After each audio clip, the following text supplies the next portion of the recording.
So today I'd like to talk about war powers, and in order to really do that, we have to talk about the Constitution, and we should probably set some ground rules on how we interpret the Constitution. If you're Catholic or Orthodox, you'll have to hang in with me here, but what if we applied some sola scriptura to the Constitution?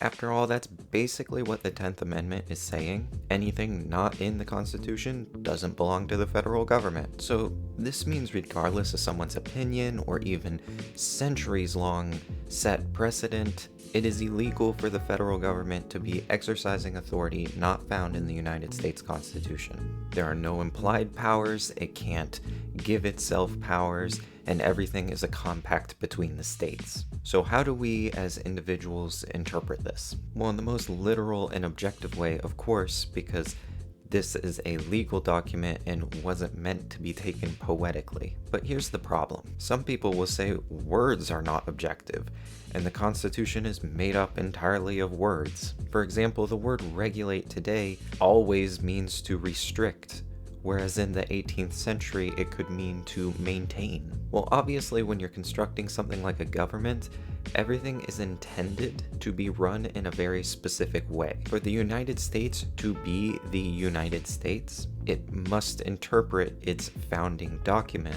based upon the original intended meaning of every word in every clause. We can learn these meanings through historical context, and luckily for us, the founding fathers left us with tons of documentation, so we know what the authors of the Constitution were intending by everything they wrote. So moving on to war powers. What is often called the War Power Clause gives Congress the authority to declare war and decide what is to be done with captured property or territory. The president, on the other hand, is made commander-in-chief of the military. He was not commander of the militia unless it was called into active duty by Congress. Today, many people make the argument because the president is commander-in-chief, he has authority to do whatever he wants to do with the military.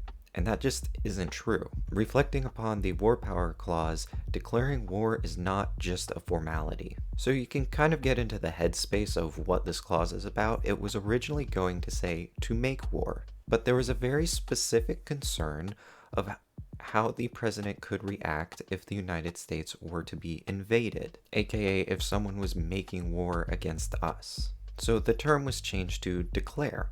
Again, not as a formal declaration, but in our modern understanding, to initiate war. The president could not conduct hostilities even if someone had formally declared war on us, unless they actually initiated conflict. And he could only respond to that conflict. For any offensive measure, Congress had to act. So how does this apply today? Well, Congress hasn't declared war since World War II. It has authorized military force many times since then, which is rather unconstitutional in and of itself, but was yet another assumed authority. Now, even the presidency conducts offensive military actions without congressional approval, both as a misrepresentation of what it means to be commander-in-chief, but also of the War Power Resolution Act of 1973. This act meant to reiterate the constitutional limits of presidential war power, accidentally open it up to a broader definition. Here it mentions that the president must cease all military action prior to 90 days from the start of the conflict without congressional approval. The idea was if America was attacked, the president could respond. That seems fine, but it adds this arbitrary 90-day period that is often used as an excuse for the president to wage defensive wars so long as they don't exceed 90 days. This is not only unconstitutional, but a foreign policy nightmare. If one person can commit the United States to war and pull us out every 90 days, that doesn't mean the enemies we made during that conflict are going to suddenly disappear. And if this is done for decades, across several different presidencies with several different foreign policies, you wind up with a diverse group of enemies who would have never been our enemies to begin with. One day we're fighting alongside one people group, and the next day we're fighting against them. This radicalizes the world against the United States, all based on the decisions of a single individual.